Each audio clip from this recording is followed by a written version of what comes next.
All right, let's dive into the fascinating and complex world of nuclear weapons. To truly understand the current global nuclear landscape, we need to take a step back in time and look at the historical context of nuclear arms development. It's a story that begins in the midst of World War II with the Manhattan Project in the United States, which led to the creation of the first atomic bombs. Wow, it's incredible to think that something so powerful started during such a tumultuous time.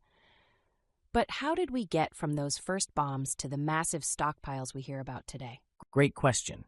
After the bombings of Hiroshima and Nagasaki in 1945, the world witnessed the sheer destructive power of nuclear weapons. This led to a race among nations to develop their own nuclear arsenals. The Cold War era saw the United States and the Soviet Union at the forefront of this arms race, each amassing tens of thousands of warheads.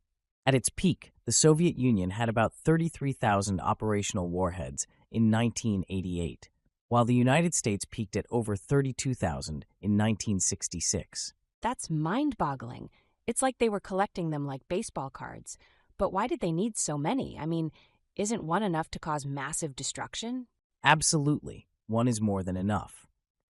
But during the Cold War, it was all about deterrence. The idea was that having a large arsenal would prevent the other side from attacking, because any attack would lead to mutually assured destruction. It's like having a standoff where both parties have their fingers on the trigger, hoping the other doesn't pull it first. Kind of like a high-stakes game of chicken, huh? But what about today? Are those stockpiles still as massive?